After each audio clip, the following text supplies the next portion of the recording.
No, lads, come on. Not in front of the American. He's just messing with you, Agent Everett. And deliberately disrupting my lecture for another thing.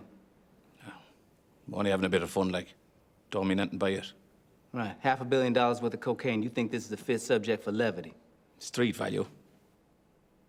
Excuse me? Street value. You lads are always announcing a seizure of drugs worth a street value of $10 million or $20 million or $500 million. I do always wonder what street it is you're buying your cocaine on, because it's not the same street as I'm buying my cocaine on. That's enough now, Boyle. We've had enough of your wisecracks for one day. If you continue on in this vein, you can consider yourself under suspension. Oh, I doubt that. You doubt that? Boy, you got a set of balls on you talking to your superior officer like that. If we were back in Atlanta... We're not back in Atlanta, though, are we? If we were back in Atlanta, you would be busted. Galway. You'd be giving out tickets to jaywalkers. Galway. That's it, Boyle. You can consider yourself... You're not hunting 4 men, you're hunting 3. How's that? McCormick is dead. What makes you think he's dead?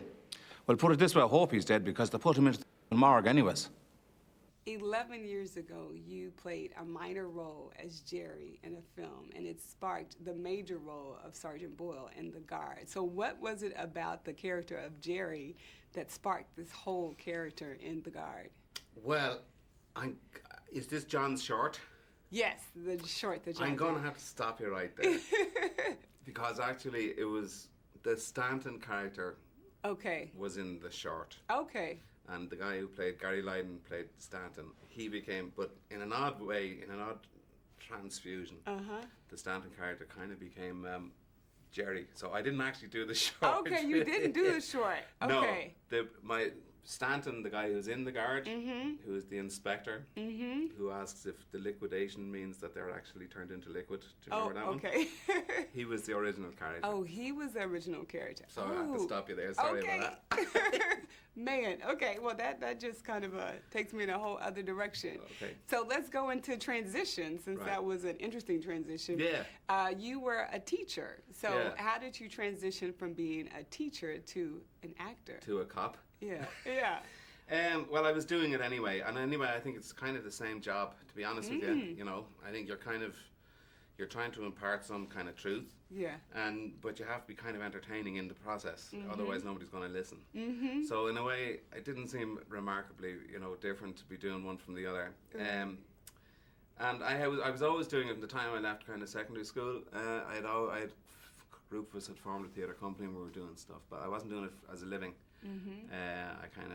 I didn't really want to be doing soap ads. I didn't know how to deal with all that.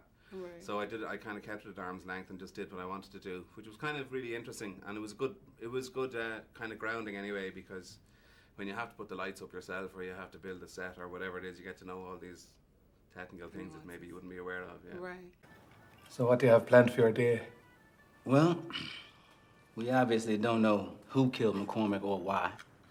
And there was no real useful forensic evidence at the crime scene, so I thought we might start by canvassing the neighborhood around where the body was discovered, see if anybody might have heard something.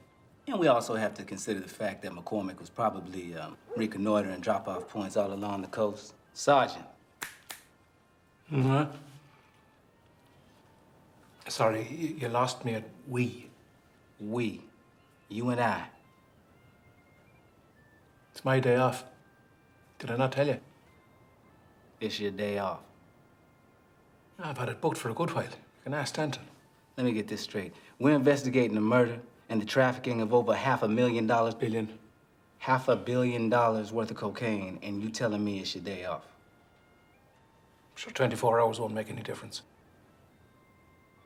24 hours won't make any difference. They're always saying it does in these cop shows and telly, but it doesn't, not in my experience anyway. Why do you keep repeating everything I say?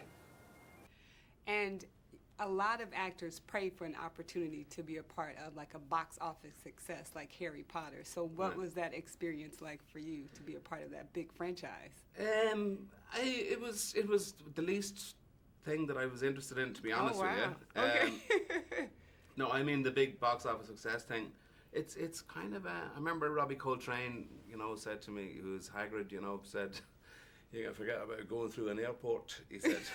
because you're going to get. It's not really the end of things that interests me at all. I was kind of dreading it, but because you know, my magical eye wasn't there, I didn't really get bothered that much. So, but being part of something that was that really kind of had kids right up to, you know, people in their 80s and 90s is a magical thing. The first time I was over in London for a fitting and for all that sort of stuff, I was in a hotel and I went down, I was sitting in this jacuzzi.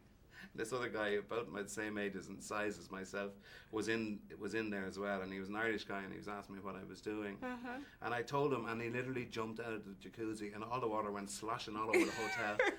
He was so excited about the notion of doing it. And like Harry Potter did actually kind of reach into places that other places just don't go. You know, other stuff doesn't happen. So from that, it was a massive thing. It was really joyful, and not only that, the set itself was pretty extraordinary. It was a beautiful place to be, because there were always kids being brought in and kind of showed around, and I think they respected the kids, both the audience and the kids who were doing it. It was great. It was phenomenal. Absolutely fantastic experience. Well, congratulations on this project, and hopefully we'll see you live in the Guard number 2. Well, I want who to knows? see Sergeant Boyle again. Yeah, thanks a lot. Thank you so much. Thank you.